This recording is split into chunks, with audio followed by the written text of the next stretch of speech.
Welcome to Chandwell. My name's Michael and I'm using this small camera to take many photographs of my N-gauge model railway layout set in a West Yorkshire town in 1993. I'm using a remote control application on my phone called Shutter to take many different photographs of the layout at different focal lengths, and I'll explain why in this video and show you some of the results that I got when I played around with it last night. So by taking lots of photos at different focal lengths and then combining them using a process known as focus stacking, you can get a wonderful result looking like this. If we zoom in and look at the front at Club Passion, you can see that the tiny posters at the front of the club, which are only 10 to 15 millimeters tall with almost invisible writing, you certainly can't see this text with your naked eye. That's all nicely in focus. And then when we go down the back of Water Lane, you can get right to the back of the precinct with its concrete artwork on the wall. You can see the job centre over there, and you can even see behind to the back of High Street over in the distance. And it's worked really well, and although I wasn't planning to make a video today, I thought I'd do this just to show you the 4 photos that I took, because I'm really pleased with them. The first thing you might notice is that I've finished, finally, the back of High Street, so the back of Revs, the back of Club Passion, and over to the precinct. And what I've really struggled with in videos is showing you or giving an impression of the depth from the front of the layout and Club Passion all the way through the viaduct to the back where the job centre and the precinct is.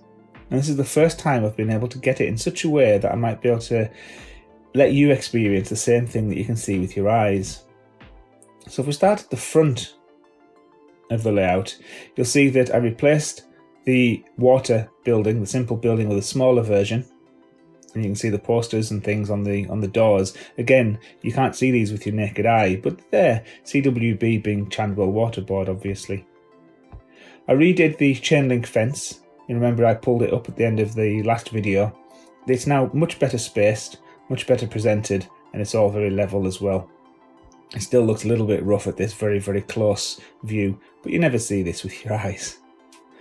Then we can go down and up the slightly undulating ground of Water Lane, past the graffiti on the back of Revs.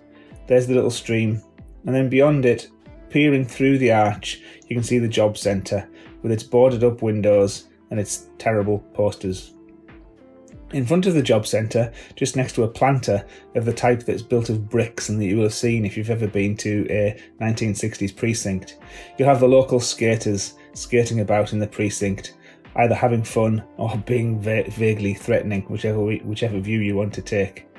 These were made for me by a viewer of the channel, Ian, and in the next video I'll show you these in a little bit more detail. I'm really pleased with them and they take pride of place in the precinct and they look fantastic.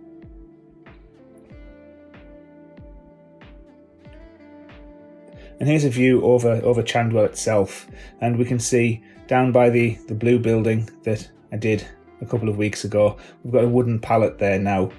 We've got some pallets, a man and a skip full of rubbish outside Revs. You can even see over in the background on the forced perspective part of the back scene, you can even see the text of the Red Lion pub, the post office next door, and there's Woolworths and back Market Street. And then further along you can go right down the back of Market Street and see some of the things that I'd kind of forgotten about almost, like the Thompson building and the mirror on the back wall of Riding's house, which lets you see the windows on the other side as if it was a full 3D building rather than just a few centimetres of low relief. So these are the photographs that I've taken.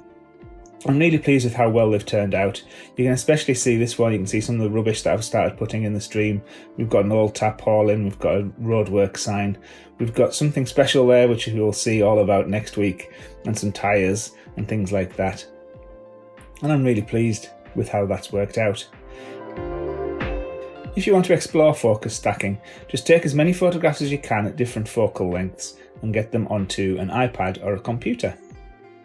I used a remote control application to get my photographs done automatically, but you can use similar things on a phone or just take them manually on a phone as long as you keep the phone still. Once you've taken them, I use an online tool called Focus Stacking Online. You just upload the photographs and press the big blue stack button. It uses AI or some kind of complicated mathematics, or maybe it just uses magic, but eventually what it does is it takes the in-focus parts of each individual photograph and combines them to make one final photograph where everything is in focus. It does take its time, but eventually, after a bit of a wait, the final photograph is produced and it looks amazing, and then you can just use the download button to bring it onto your computer and treat it as a normal photograph. And there we have it, a final selection of photographs that are both in focus, colourful and interesting. And honestly, I could spend so long just zooming around these. You see so much stuff that you've forgotten about or that you never see in the actual videos that I present. Chandwell's terrible chimney pots are there as well, as are the finials made of edible silver catering balls. I wasn't planning on making a video this week, but watch out next week where I'll show you the finishing off of Water Lane behind the back of High Street. I'll reveal the name of the stream and who won that little competition from a few weeks ago. So until then, thank you for watching, take care, and I'll see you next time.